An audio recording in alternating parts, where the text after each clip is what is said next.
Supreme high court ने खोल दी police की पोल।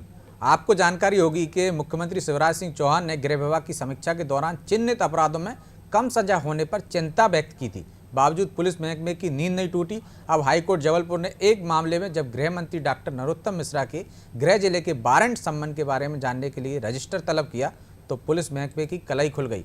रजिस्टर में सिर्फ सुप्रीम कोर्ट और हाई कोर्ट द्वारा जारी किए गए सम्मन वारंट की ही जानकारी थी, अन्य का कोई रिकॉर्ड नहीं था। इतना ही नहीं, इस पड़ताल में खुलासा हुआ कि दतिया जिले में ही 895 सम्मन और वारंट लंबित हैं। मजेदार बात यह है कि इनमें 160 सम्मन और वारंट सरकारी अधिकारी कर्मचारी के थे जिन्हें भी तामील नहीं कराया जा सका। साथ ही ये पता भी चला कि खुद एसपी इसकी मॉनिटरिंग नहीं कर रहे हैं। इस पर कोर्ट ने एसपी अमन सिंह राठौर को फटकार लगाते हुए डीजीपी विवेक जौहरी से रिपोर्ट तलब की है। इसके बाद पुलिस मुख्यालय हरकत में आया और सभी जिलों को सम्मन वारंट तामील करने के लिए पत्र लिखा गया है। इसी के संबंध में और समझने की कोशिश करेंगे मनोज जी से। मनोज जी, हम देखते हैं कि वारंट और सम्मन के मामले में पुलिस उतनी गंभीरता नहीं दिखाती। ये जो मामला आया दतिया का, आप देखिए कि सरकारी अधिकारियों कर्मचारियों के भी आपने तामील नहीं किए, जबकि वो तो लापता नहीं होंगे। बाकी में तो आप कह सकते हो कि ढूंढ रहे हैं लेकिन मिल नहीं रहे। बिल्कुल, आप जो कह रहे हैं ब्रजेश जी, हम देखते हैं कि जब चुनाव का समय आता है तब अचानक से जब चुनाव आयोग की सख्ती होती है तब पुलिस, हम देखते हैं इस प्रकार के वारंट संबंध तामील कराने में उनकी गति तेज हो जाती है। जब साल का अंतिम समय आता है कि जब पुलिस को अपनी पेंडेंसी निपटानी है, कई बार हमने देखा कि जो जिले के अधिकारी होते हैं, पुलिस आईजी एसपी, वो लोगों की जब अगर व्यक्तिगत उनकी रुचि होती है तो वो लगातार इस बारे में सम्मन जारी करते हैं। जो अपने माता थे उनको फटकार लगाते और उनसे पूछताछ करते। तो हम देखते हैं अचानक से कि जब स्थायी वारंटी कि फिर खबरें आने लगती है कि 30 साल से फरार, 12 साल से 15 साल लिया, 15 साल से कि कोई हरिद्वार में बाबा बन के छुपा था, कोई किसी रेलवे स्टेशन पे था या किसी ने नाम बदल लिया था, उन तक को पुलिस पकड़ लाती है। आप देखिए, मुख्यमंत्री जब नाराजगी जताते हैं तो यही पुलिस लावारिस जो लापता बच्चियां बिल्कुल हजारों की संख्या में उनको दस्तयाब कर लेती, वरना यही परिजन भटकते रहते हैं।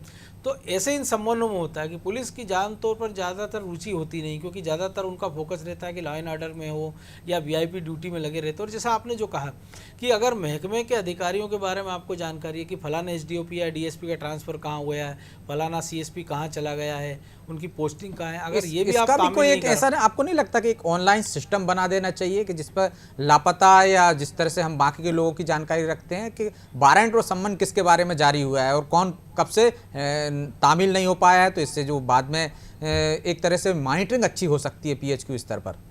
देखिए, निश्चित तौर पर देखिए, पुलिस की जो अपनी वेबसाइट है उसमें आजकल आप देखिए साइबर क्राइम हो या घर बैठे EFIR आप दर्ज करा सकते हैं। जो कई सारे मामलों में आपको पुलिस वेरिफिकेशन अगर कराना हो, चरित्र सत्यापन कराना हो, किराएदार की जानकारी देना हो, तो उसी पोर्टल पे एक सेक्शन पुलिस ही बना दे कि ये वारंटी है, इनके खिलाफ ये अस्थायी वारंटी है, अस्थायी वारंटी है या सम्मन है, इनकी ये सूची, और जो बड़े अपराधी हैं उनके आप फोटो सहित एक जानकारी डाल दीजिए। अधिकारियों के लिए एक पोर्टल बना दीजिए कि ये सरकारी कर्मचारी हैं जिनके खिलाफ ये सम्मन जारी किए गए हैं। तो बहुत सारे जो विभाग के अधिकारी तो उसको खोलते ही होंगे, मॉनिटरिंग करते होंगे। आम जनता भी आजकल खोलती है, क्योंकि आपके साथ कोई साइबर अपराध हुआ है या कुछ और हुआ है तो आप उस वेबसाइट पर जाते हैं और जब आप प्रचार कर देंगे, जब उसका फोटो रहेगा तो हो सकता है कि आप उसको, जहाँ भोपाल के अपराधी को भोपाल में ढूंढ रहे हो, लेकिन उस वेबसाइट को आदमी दिल्ली में भी खोल रहा है, इंदौर में भी खोल रहा है, झाबुआ में भी खोल रहा है। हो सकता है उनके आसपास वो अपराधी किसी और भेष में छुपा हो, तो उसकी जानकारी। इसमें एक और दिलचस्प चीज़ ये आई सामने, जब हाई कोर्ट ने देखा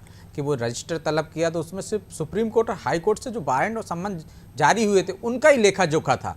बाकी के निचली अदालतों से जो वारंट और सम्मन जारी हुए थे जिला कोर्ट से ज़्यादा होते हैं, तो उनका कोई लेखा जोखा नहीं था। और ये भी देखने में पाया गया, कोर्ट ने देखा कि एसपी ने उसकी कोई मॉनिटरिंग ही नहीं की। जब एसपी से पूछा गया है कि आपने जो लापता लोग हैं या जो जिनके वारंट हैं, जिनको तलाश रहे हैं और लंबे समय से नहीं मिले, तो उनकी संपत्ति के बारे में आपने कुछ पता किया, उन पर कोई कार्रवाई की है क्या संपत्ति कुर्क करने की, तो ये जवाब भी नहीं दे पाया एसपी। तो इससे स्पष्ट होता है कि आला अफसर भी इस पर ध्यान नहीं दे रहे हैं। या तो इसको एक जिम्मेदारी तय हो जाना चाहिए कि जो कितने समय से लापता हैं या जो जिले का क्राइम ब्रांच होता है उनको दे देना चाहिए, जो 12 साल से 15 साल के उनके पोस्टर जारी करना चाहिए, उनके बाकी के जिलों को रिपोर्ट देना चाहिए। तो इसके बाद से आप देखिए, आप पुलिस मुख्यालय ने एक मामले में जब डीजीपी को तलब किया, चीज है ना ब्रजेश जी कि पुलिस का फोकस हम देख रहे हैं कि ऐसी चीजों पर है जो बेसिक पुलिसिंग पर नहीं है। जो हमने क्राइम की बात कर रहे हैं आप, सम्मन की, ये बेसिक पुलिसिंग है। क्योंकि अगर फरार अपराधी का आप संबंध तामील कर रहे हैं, अधिकारियों के संबंध उसमें भी हो सकते हैं कि जो लगातार पेशी पे नहीं जा रहे होंगे, जो मामला लंबा खिंच रहा है, ऐसे कई सारे मामले जिनके कारण अदालतों तो पेंडिंग है। तो हम देखते हैं कि जैसे इंदौर का 2 उदाहरण आप देखिए। एक उदाहरण कि गैंग रेप के आरोपी के बारे में महिला बताती है कि यहाँ घटना हुई है, उस घटना स्थल को सहेजना चाहिए पुलिस को, उसकी वीडियोग्राफी कराना चाहिए, लेकिन वाहवाही के चक्कर में आप अगले दिन बुलडोजर से उसको गिरा देते हो, सारे सबूत खत्म कर देते हो। अभी हमने देखा कि जो खूनी संघर्ष होता है रिश्तेदारी में, आष्टा में 2 लोगों की मौत होती, 3 लोगों की, पुलिस जाती है उसके मकान को गिरा देती है। तो जब आपके पास, जब तक अगर हो सकता है उस घटना स्थल पर आपको कुछ साक्ष्य मिले, उनके हथियारों की बरामदगी है, खून के निशान हैं, या और फोरेंसिक जांच में कुछ और चीज़ आ सकती है, तो जो बेसिक काम करना चाहिए पुलिस को, उसको सील कर दे, पूरी जांच कराए और बाद में वो काम करे, वो तो करते नहीं है। और दूसरी तरफ जो सम्मन वारंट है, जहाँ गंभीरता दिखाना चाहिए, क्योंकि हम देखते हैं, हमने देखा ब्रजेश जी, क्राइम रिपोर्टिंग लंबे समय की है कि मामूली सी झगड़े में अगर पुलिस, हमने देखा है जब हस्तक्षेप नहीं करती है, फरियादी को भगा देती है, तो बाद में खूनी संघर्ष का रूप ले लेता है।